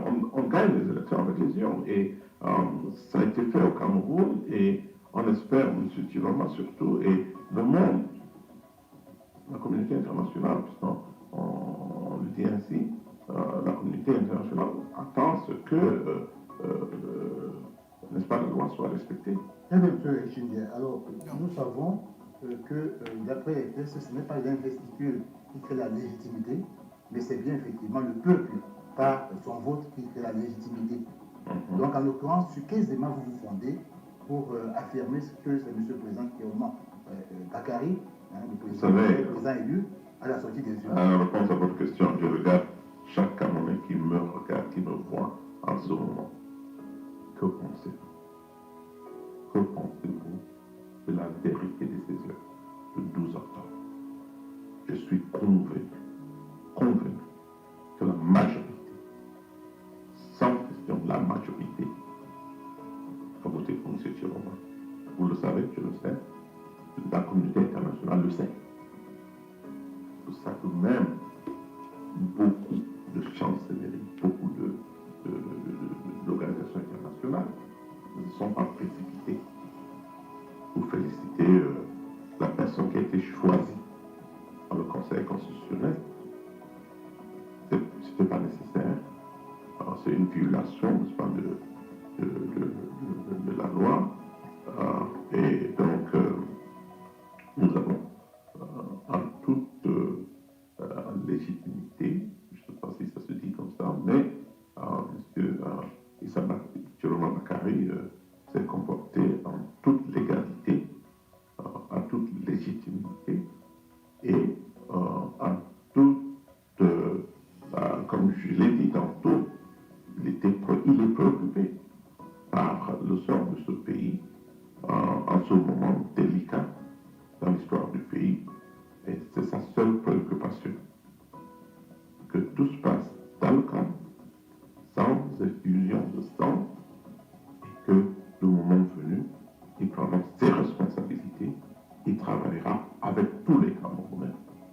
Il a bien envie de le faire, et je crois que si j'ai bien entendu tout ce qu'il me disait, on s'est vu, il invite tous les Camerounais, tous, sans exception, à prendre aussi les responsabilités, parce que cette victoire, c'est la victoire de Dieu. Ce n'est pas la victoire de Tiroma. Et il faut que le peuple donc réclame leur victoire, réclamer leur victoire. Que le peuple, n'est-ce pas, ait la patience qui s'impose pour un moment aussi historique. Que le peuple ait cette patience de comprendre, de le laisser le temps de bien se préparer et le moment venu, il va annoncer aussi son gouvernement et puis se mettre au travail pour le peuple camerounais. Il va annoncer son gouvernement. On est d'accord, hein? Nous sommes bien d'accord. C'est le peuple qui a la souveraineté et la légitimité. Tout ce qui a été Il va annoncer son gouvernement. Retenez cette phrase. C'est moi, Bakary, si j'ai bien compris. Mais alors, la question qu'on se Et vous serez surpris de ce gouvernement, hein? Président Paul Biya, son prédécesseur, donc, à vous entendre, dont le mandat se termine quand, précisément? Moi, je ne veux pas encore faire beaucoup de Mais films. le mandat du président Biya se termine le 5. Il y aura de grandes dames dedans. Très bien. 5 novembre à minuit. Très bien. Le 5 novembre 2025 à minuit. Alors, une fois qu'il a quand même prêté serment demain, Donc, comme c'est prévu, comprenez. quel que soit ce que vous en pensez, c'est quoi la suite? Qu'est-ce qui va se passer par Ah la ouais, suite? écoutez, prêter serment à la suite d'une élection complètement, une élection, c'est quoi le mot, tronquée, oui, absolument, merci, monsieur, une élection tronquée, est-ce que d'après vous, par un conseil constitutionnel qui a démontré face au monde entier, nos visions, qu'ils sont prêts à rentrer dans tout ce qui est illégal et illégitime. Je crois que s'attendre à ce que quelqu'un qui sort de ce processus nous parle de prestation de serment légitime, je crois que c'est certainement pas le cas. Donc, en fait, nous ne considérons pas que ce n'est qu'une mascarade. Très bien, M. Echide, donc si je comprends bien, parce que le Conseil constitutionnel camerounais est inféodé au président Paul Biya, parce qu'effectivement, il a déclaré vainqueur malgré le résultat des urnes, vous considérez que c'est un événement qui se produit demain et que la seule vraie étape, la seule vraie étape serait effectivement donc la prochaine prestation de serment du président élu, Issa Kiroma Bakary. C'est ça la prochaine étape. Moi, je suis syrien. Je suis un Camerounais qui adore ce pays. Vous aussi. Est-ce que vous croyez vraiment qu'après 43 ans pour moi, il est contre M. Biya? Vous savez bien, il m'aimait beaucoup, personnellement. Je l'ai dit. Je crois qu'après 43 ans, un monsieur qui a gouverné ce pays au bout de plus de 4 décennies, qui peut pouvoir avec la capitale du Cameroun dans l'État avec l'alliance de secours aujourd'hui, je crois qu'il mérite encore 7 ans au pouvoir. À 93 ans, qu'est-ce qu'il aura comme nouvelles idées pour gouverner ce pays? Pourquoi que M. Biya est encore au contrôle? Dites-moi pourquoi que M. Biya est au contrôle. Il gouverne encore le pays. S'il vous plaît. Nous savons tous, et je le dis avec insistance, dans ce pays, si le régime en place faisait le nécessaire, il allait être parmi les premiers à le plier. Très bien. Alors, Ce régime, je connais, pour avoir été invité à en faire partie. Je le dis. Parce que les responsables de ce régime, Premier ministre, le ministre d'État, ainsi de suite, le savent. Je n'ai pas voulu en faire partie. Parce que je ne voyais pas la vision. Posez-vous la question, connaissez-vous la vision de M. Biya? Émergence en 2035, c'est une vision. Et comment tout faire pour émerger en 2035 sans électricité, sans infrastructure, sans l'eau dans la capitale du pays, sans hôpitaux, sans école, sans travail, chômage généralisé, ainsi de suite. C'est ça que vous voulez. Et vous voulez encore que la même bande, tout ce que j'ai vu de M. Ngongo, ce sont ces palais. C'est tout ce que j'ai vu, monsieur, laissez-moi parler. Tout ce que j'ai vu de M. Barouki sont ces palais. Tout ce que j'ai vu de M. Atanganji, ce sont ses œuvres personnelles, individuelles. C'est des gens qui travaillent pour la population. Ces œuvres, c'est-à-dire que quoi? Ces œuvres. Il y a également un palais. Les grandes maisons, les institutions de je ne sais pas quoi à travers le pays et dans le monde. Non. Soyons sérieux, ma classe.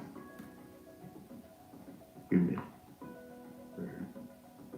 Moi, je pose la question, et c'est la dernière que je vous poserai. Quand même la question. Le président qui pourrait vraiment devenir président sortant, est-ce qu'on n'est pas en droit de poser des questions sur ces nombreuses marches, les gens qui ont eu toutes les mutations du mort, qui ont fait des façons de les en marche parce qu'ils sont dessus, les en marche parce que. On s'arrête d'abord. Vous comprenez donc que la situation du Cameroun, pour ceux qui sont en train de danser, c'est qu'ils sont soit totalement désarçonnés, déboussolés, et qu'ils ne se souviennent et qu'ils ne se sentent même pas concernés par l'avenir de notre pays. À travers le monde entier, ça bavarde. Le Cameroun est larisé et le Cameroun n'a fait que reculer. Et quand Eric Tchindjé, ou bien même les avocats ne font qu'annoncer, parce que c'est la même chose qui a eu à se passer ailleurs. Ils vont vous dire non, on n'a pas laissé la CPI ne peut rien faire. Je vous le dis. Je vous avertis, je vous préviens, vous allez voir ces gens-là. Les gens qui dansent aujourd'hui à être dit. Vous allez les voir quand ils seront arrêtés. Vous allez les voir supplier le peuple. Ceux qui sont en train de narguer aujourd'hui. Ils sont contents. Ils se disent que ils sont intouchables. Ils mettent une sorte d'épouvantail devant Paul Biya pour venir parler. Et puis ils repartent avec lui, on le classe dans son musée. Ils exploitent, ils utilisent tout ce qu'on peut avoir. Est-ce que les Camerounais devraient être affamés? Est-ce que les Camerounais devraient être en train de voyager partout? Est-ce que les Camerounais devraient avoir cette réputation, cette renommée d'un peuple qui ne part qu'au Gabon, qui ne part qu'au cohabiter en Côte d'Ivoire, en Guinée équatoriale, qui s'éparpille à travers le monde? Comment pouvez-vous comprendre qu'on ait des ministres qui ont déjà fait 40 ans, d'autres sont morts, et quelqu'un n'a même pas eu à les remplacer? Et c'est quand il va prêter serment que un soi-disant président de l'Assemblée nationale qui ne parvient pas à parler prend un stylo pour lui dire que c'est le stylo-là que tu dois utiliser pour aller faire un remaniement. Donc, Biya ne connaît même pas quel est son rôle. On lui apprend à l'Assemblée un autre type borné, déspiritualisé, un soulard invétéré. C'est lui qui lui dit, donc Kabaye lui dit que prends le stylo là pour aller faire le remaniement. Quel remaniement Paul Biya peut faire? Puisque c'est Chantal. Même quand Paul Biya réfléchissait un peu, Chantal prenait les papiers et on vous disait qu'il n'y aura pas de remaniement. Les gens ne faisaient que dire chaque jour, oh, il y aura un remaniement, il y aura... Quel remaniement? Puisque s'il faut un remaniement, c'est plutôt Paul Biya qu'on va enlever. Puisque lui, il n'a plus de rien. On nomme tout le monde qu'on veut. C'est Ngongo qui le fait avec Chantal. Avec les mots de l'eau. Voilà ça. Et c'est eux qui dressent aussi les listes de personnalités invitées. Quand vous regardez étudier, et il y a quelle personnalité là-bas, en dehors de quelques vampires, en dehors de quelques lézards du néant, des êtres rampants, mais vous n'avez pas de personnalité. Vous n'avez pas des gens qui viennent de l'Afrique, qui viennent du monde entier. Posez-vous des questions. Pourquoi est-ce qu'on fuit le Cameroun? Si vous ne sentez pas ça mauvais, les autres moins sentent qu'il y a de la pourriture à l'intérieur. Mais vous continuez juste à danser, que Paul Biya, ceci et cela. Mais le pire, c'est que le lendemain, les gens vont se retrouver au marché, vont se rendre compte que la vie est très élevée, puisque voilà Paul Biya qui n'a jamais augmenté de salaire. Voilà Paul Biya qui n'a jamais réussi à faire baisser l'inflation. Et dans tout ça, toutes les matières premières, allez, c'est son fils, c'est Chantal, avec ses fils, c'est les gens comme les Mondayolo, c'est les gens comme les Ngongo, avec une bande de bandits c'est eux qui font ça. Et dès que tu veux parler, ils ont déjà appris un vocabulaire aux gens. Même aux malheureux qui ne valent rien. Tu vas voir comment quelqu'un te dit que on t'attend ici au pays. C'est votre pays. Vous croyez que quand vous êtes Camerounais là, donc vous pouvez tout faire ce que vous voulez. Et le monde entier, parce que vous êtes un pays souverain. Vous êtes un pays souverain. Retenez que même la République centrafricaine a été souveraine. Hein. N'oubliez pas que celui qui marchait avec Bokassa, c'était son meilleur ami.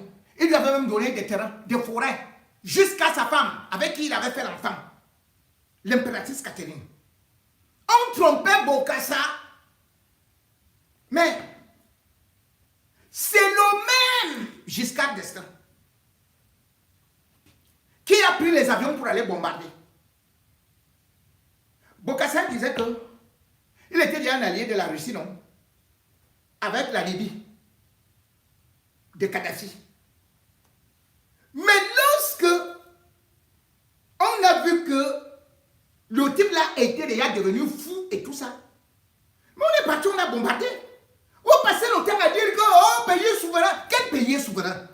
Donc vous êtes pauvres, vous vendez vos terres, vous vendez vos sous-sols, vous prenez ceci et cela et vous dites que vous êtes un pays souverain et vous tuez les gens. Il n'y a pas de souveraineté quand vous tuez. Il n'y a pas.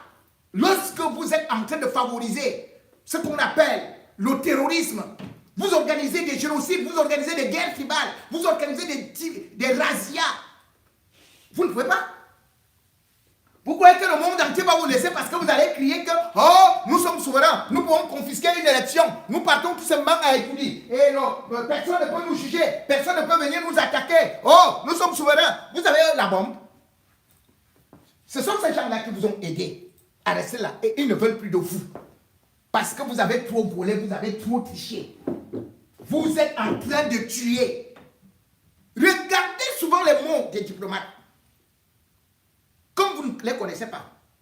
Et d'ailleurs, ceux qui sont ici contents, ils peuvent voir la sortie de Chefidus McCormick qui a publié justement les violences qui se passent au Cameroun. Elle n'a pas félicité Biya. Elle a félicité le peuple camerounais.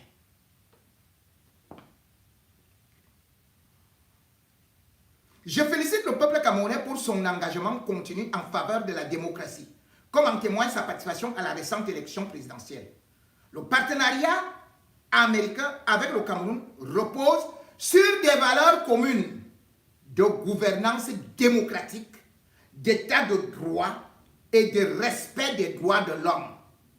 Vous vous dites que venez ici, au pays, vous allez voir ce que vous allez voir.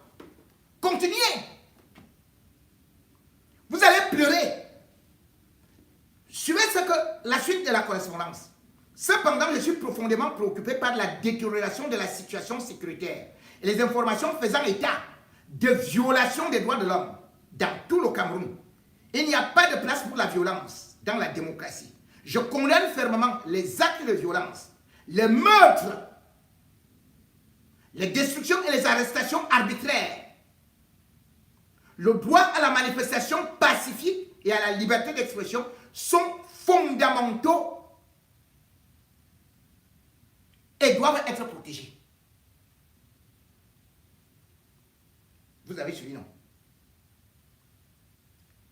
Mais beaucoup plus loin, pour ceux qui disent que vous êtes là, oh non, il n'y a pas de souci, on a gagné, on a fait ceci, oh voilà, et tout, non, on est bon, on est fort. Personne ne peut rien venir nous dire, ah, nous, on est ceci et cela. Ah, c'est bien. Si vous trouvez que c'est donc ça, vous allez voir, je vous ai dit qu'il y avait les sénateurs également, qui ont écrit. Je cherche ça quelque part ici. Parce que je vous avais déjà lu la correspondance de Jim Rich.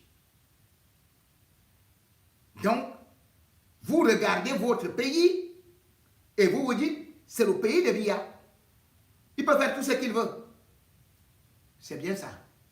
Donc, comme on vous donne les biens d'imitation, là, vous partez et vous dites que non, non, personne ne peut rien nous faire. Ok. Voici les 9 membres du Congrès américain qui ont interpellé le secrétaire d'État Marco Rubio sur les violences post-électorales. Et ça ne va pas rester comme ça. Ne vous en faites pas. Donc, vous vous rendez compte, c'est-à-dire que la chambre basse et la chambre haute réunies. Hein?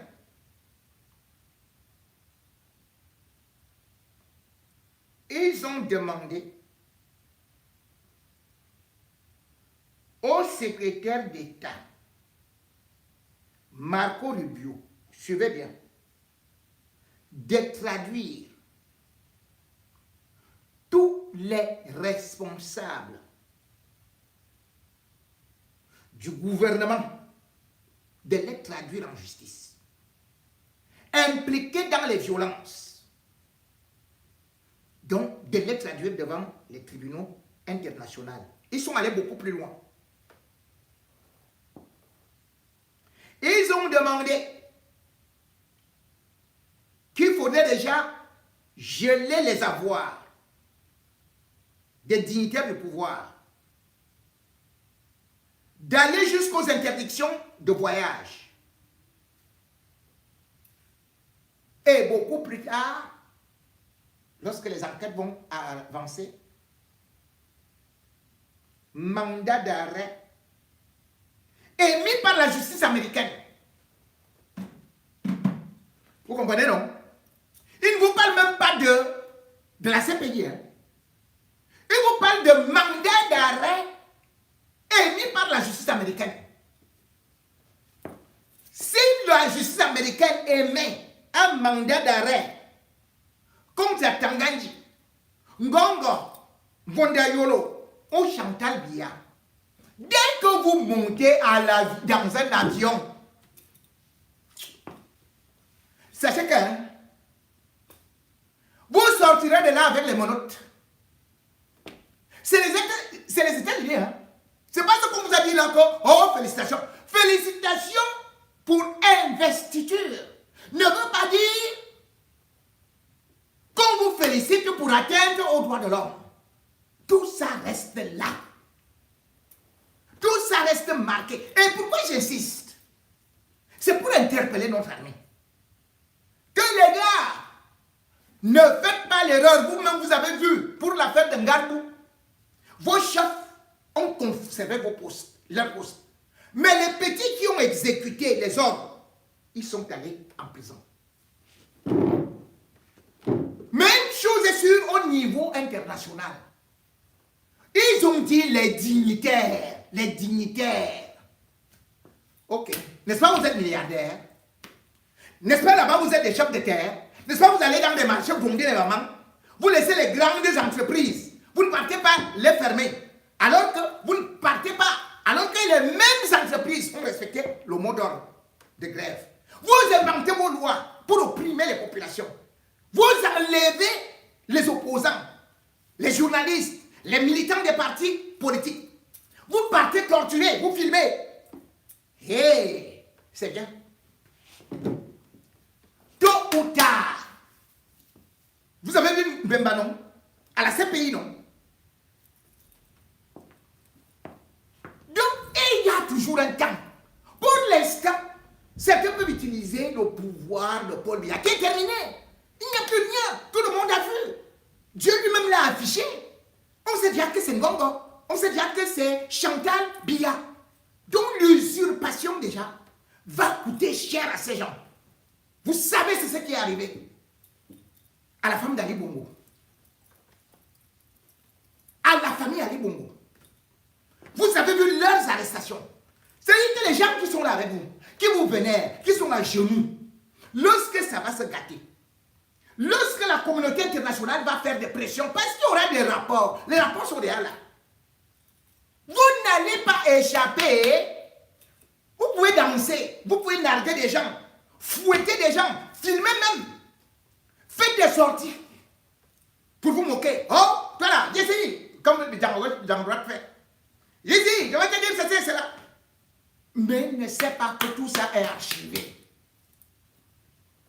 La fin de règne, ce sera un balayage de tous ceux qui ont cru qu'ils avaient un pouvoir de vie et de mort, de ceux qui ont pris un pays pour leur propriété privée, de ceux qui ont refusé que les Camerounais puissent jouir de leurs biens. de ceux qui ont exclu les Camerounais de leur propre terre, en leur disant que toi, tu vas encore faire 250 ans, tu ne vas jamais voir la tombe de ceci et cela. Vous croyez que vous avez le pouvoir de la vie et de la mort sur des gens? Que ce pays-là a été fait pour vous? Que cette terre-là, c'est à vous? Vous pouvez exclure qui vous voulez, parce qu'il n'est pas d'accord avec vous. Vous pouvez le tuer, vous pouvez l'enfermer. Vous allez regretter. Et ça, Chiroma déjà fait. Ce que vous ne savez pas, et ce que vous devez savoir maintenant, c'est qu'il a été dans ce gouvernement-là, dans ce régime-là. Donc tous les crimes que vous avez cachés, crimes économiques, crimes de guerre, crimes humanitaires, crimes génocidaires, et là tout ça, les gens vont s'effondrer. C'est un truc qui va s'effondrer comme un château de cartes. Vous êtes là en train de dire que vous êtes là sur serment, prêter serment. Mais vous oubliez que parfois, c'est même des petites associations qui ont souvent organisé des arrestations des ministres, des présidents, juste des petites plaintes pour atteinte aux droits de l'homme, pour exécution extrajudiciaire. C'est parfois des petites associations. Et vous croyez que là, avec tout ce que le Cameroun compte comme la crème de la crème, avec toutes les exactions qu'il y a déjà eues, Paul Biya, 93 ans, il pourrait échapper. Mais beaucoup n'échapperont pas. De par leur déclaration incendiaire, génocidaire, de par leur tribalisme qui est devenu une arme de destruction massive, de par leurs intentions de prendre tout ce qu'il y a comme richesse comme pour eux, rien que pour eux, de par tous les détournements qui ont été faits, de par tous ces crimes qui n'ont jamais été éludés, les assassinats de prêtres, les assassinats d'hommes politiques, les assassinats de journalistes, tout cela, regardez dès aujourd'hui ce que devient le régime Biya, l'ombre de lui-même, vomi de tout le monde, de la communauté internationale, et surtout un régime qui a réussi à se balkaniser, à être mis en minorité, puisque quand on regarde aujourd'hui, ceux-là même qui vont faire que Paul Biya tombe, ce seront les propres frères du régime Biya. Ce seront les gens de son ethnie. Ce seront les gens de l'État du Mfundi. Et pourquoi donc? Parce qu'ils vont comprendre qu'ils ont applaudi pendant des années. Et ils vont constater que ce mandat, on va encore leur dire de serrer les ceintures. Comme d'habitude, Paul Biya a encore commencé à faire des drôles de promesses qu'on lui a demandé d'aller raconter. Déconnecté de la réalité, il a même dit que Elé Kama fait un merveilleux travail. Donc, lui-même, il assume ce braquage, ce vol. Et comme d'habitude, il faut continuer à menacer. L'ordre régnera. Depuis que Paul Biya dit que l'ordre régnera, il y a l'ordre à Yaoundé, il y a l'ordre à Douala, il n'y a pas les microbes partout, il n'y a pas Boko Haram, l'ordre règne au Nozo. Et c'est maintenant l'ordre qui va régner quand il n'a ni argent, ni rien, ni partenaire. C'est là où l'ordre va régner. À la Daboua, l'ordre va régner. À l'extrême nord. L'ordre va régner au nord. C'est ça, hein?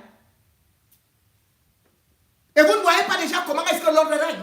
Là où les Amazoniens sont en train de tuer, de massacrer son armée.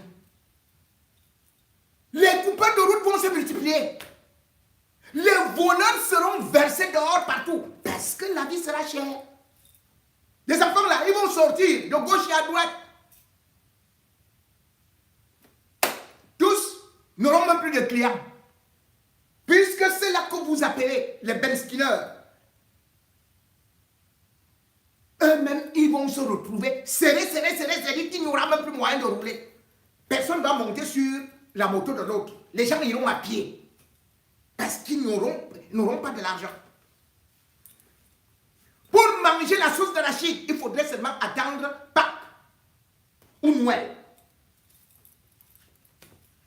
Pour la viande de bœuf, il faut seulement aller quelque part à l'abattoir et étudier. Quand un bœuf arrive là-bas, tu pars seulement avec le nez. Tu sens et tu rentres chez toi. Ça sera comme ça. Parce que l'ordre vient. Quel ordre? Quand les gens ont faim, quand les gens n'ont pas d'argent, quand les gens n'ont pas de travail, tu vas lui dire que l'ordre doit régner. Quand quelqu'un n'a pas à manger, l'ordre va régner comment? Tu vas multiplier, tu vas créer quoi que tu n'as pas déjà créé? Bien au contraire, c'est le désordre qui va régner. La preuve, le Cameroun se retrouve avec 2 présidents. Un président élu, comme lui-même se le dit, Issa Chiroma. Et un président nommé par la Cour constitutionnelle. Et c'est là où le cœur du peuple va aussi balancer. Vous savez très bien qu'il y a un proverbe africain qui dit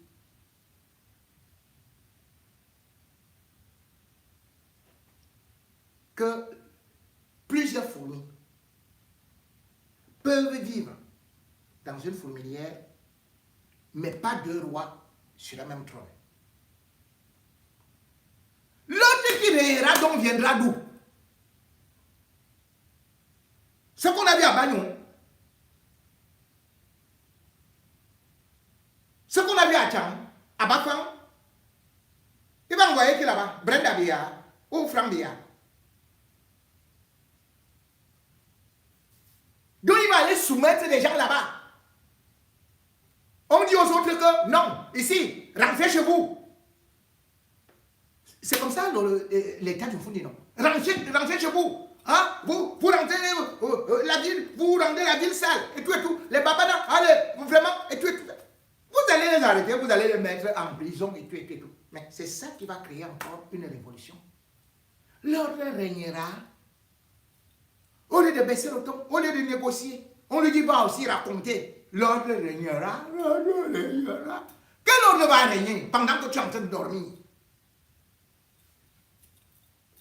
Dans un pays où toi-même aujourd'hui, même les petits bébés se moquent de toi. Les petits bébés savent que tu as triché, ne te respectent plus. Les babanas ne veulent plus entendre parler de toi, ils sentent seulement Issa Chiroma. Tu vas aller attraper les enfants là, à l'école primaire pour taper les bouches, pour fermer avec le sparadrap que ne chantait plus Issa Chiroma. Les bébés à l'école primaire chantent Issa Chiroma. Ils savent que Paul Biya est un voleur, est un bandit.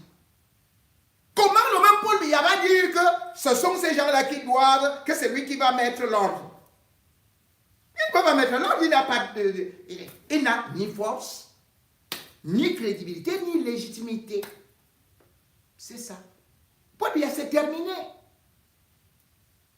Il est déjà comme un arbre à qui on a commencé à donner des coups de hache. Ceux qui passent aujourd'hui, ils voient que l'arbre a encore des branches, a encore des feuilles. Quand ils reviennent un mois plus tard, ils voient que le même arbre a déjà des feuilles jaunes. Quand ils reviennent 2 mois plus tard, ils voient que toutes les feuilles jaunes et les branches tombent déjà. 5 mois plus tard, le baobab s'écroule. Ce sera ainsi le régime Biya.